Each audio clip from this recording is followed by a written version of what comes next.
I'm Paul Vamvas, and this is Curiosity Never Retires, a podcast from Ollie at American University.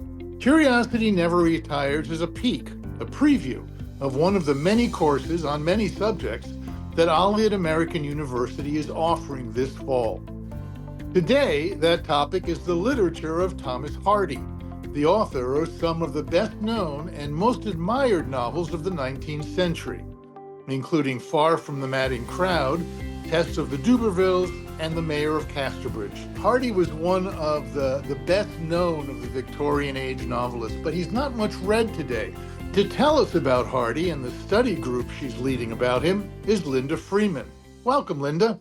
Thank you. It's great to be with you today. I'm glad you're interested in Thomas Hardy. I am too. The reason I wanted to teach him is partly because he isn't read much, and I think it's time people should find him again. He has lots to say to us about some important issues of our own time, issues of identity, of dealing with change, of moral integrity, ever heard of that, and complex sexual politics. All of this is in the novels, and we could learn from this, I think, these days. Which of his works will you look at? The Mayor of Casterbridge is one of the works we will talk about, and the other is Far from the Madding Crowd.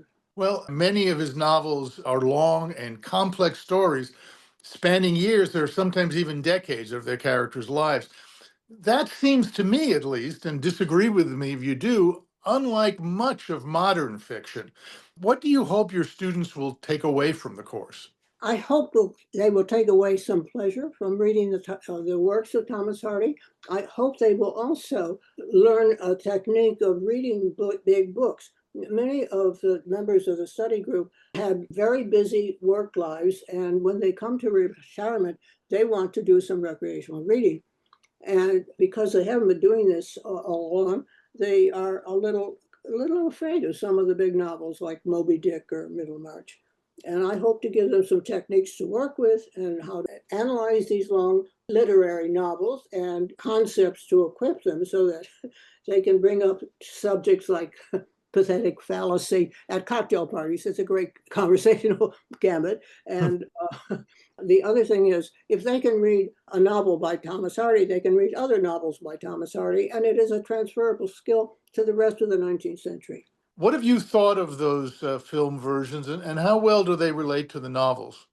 Well, that's a really good question, and everybody wants to have some commentary on the films, usually. I do not use the films in the class or have the students looking at them during the course, but I try to set them up so that they can view on their own the movies and have some way to deal with it. I have two Freeman's laws that I like to talk about movies with. Freeman's first law is read the book first. And the reason for that is the visual images of a movie will be in your head. You cannot get rid of them. And you really should let the author try to create the story and the imagery in your head without having it coming from a movie director. So read the book first. The second law is do not judge the movie on the basis of how faithful it is to the book. A movie is a movie. It is another art form. It should not be just a factual rendering of the novel. It should have its own integrity and its own artistic form, and it should be judged on whether it's a good movie, not on how close it is to the novel. Did you have any adaptations that you liked particularly that you'd like to mention? Yeah, well, there are pretty good ones out there. Far from the Madding Crowd.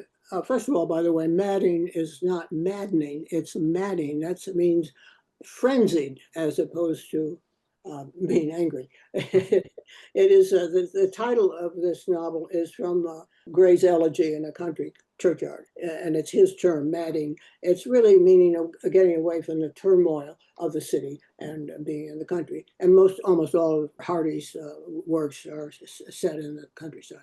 Yeah, what he calls Wessex, which is not a real place anymore.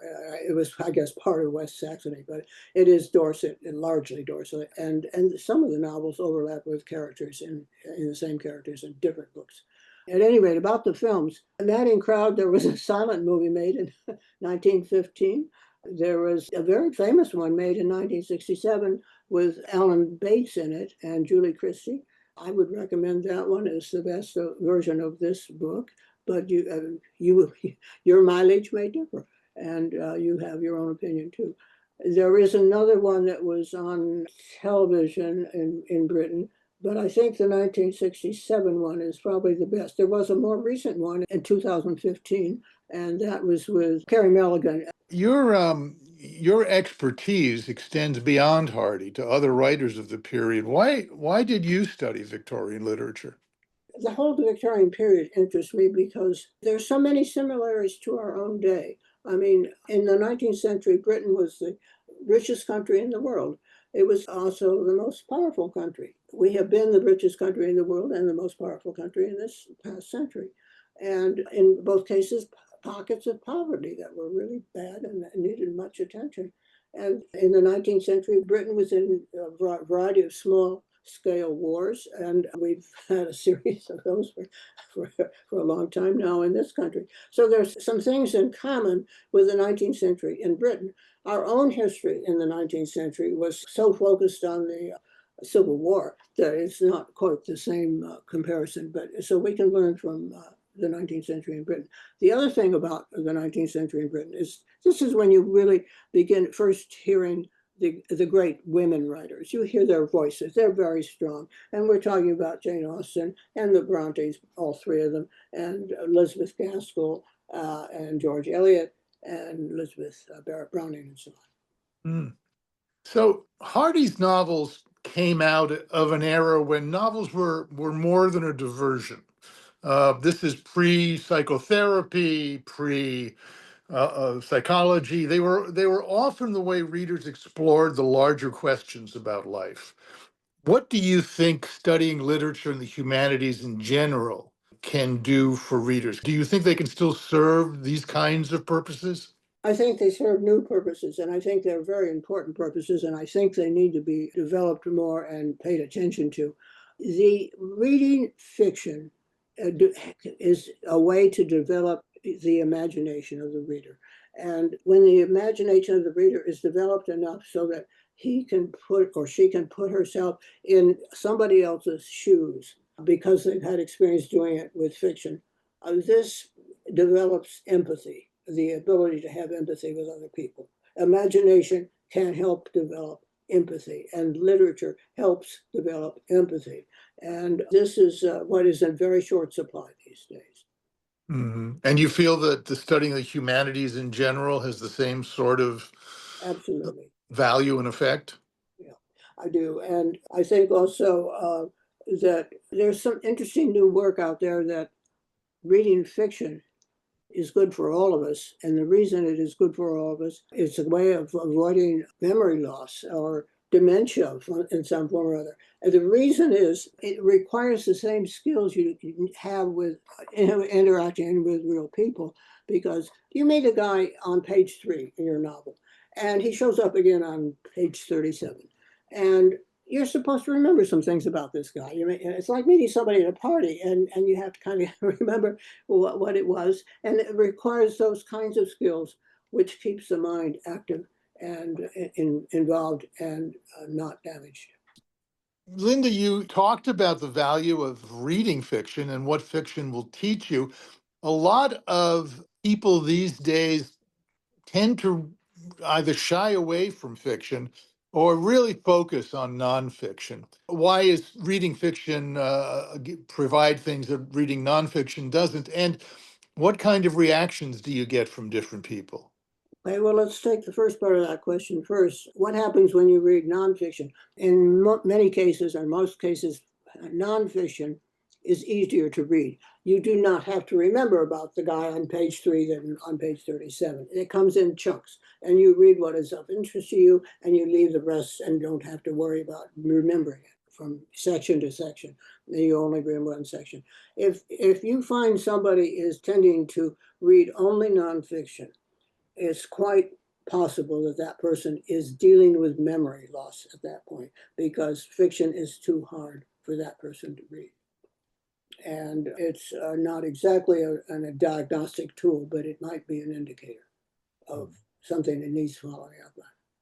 So I know that there are a lot of folks out there that feel that fiction is not true, and that nonfiction is a better thing to read. And I think that that is not a good way to think about it. And fiction keeps the interpersonal skills alive, and that is what keeps us sane. Mhm. Now, And the different reactions from different people? yeah, well, some of my favorite study group members are lawyers. A lot of people say, oh my God, Washington has so many lawyers, and let's kill all the lawyers, which is a misreading of the Shakespeare line. And I love the lawyers. And let me tell you why. Lawyers know how to read a text. They know that words count. They know that the words mean something and they're there for a purpose, and they take it seriously. And furthermore, most lawyers are pretty verbal. So they're good in discussion and they know how to interact with each other. They know how to compromise. They know how to come to a conclusion. They're a delight. I do not want to kill all the lawyers. Medical doctors, on the other hand, in many cases, are used to being heard. What they say is what is like the voice of God. And it has to be. That's the way work is done. When they're reading fiction, uh, they don't negotiate much, and they will take a position and hang in there with it.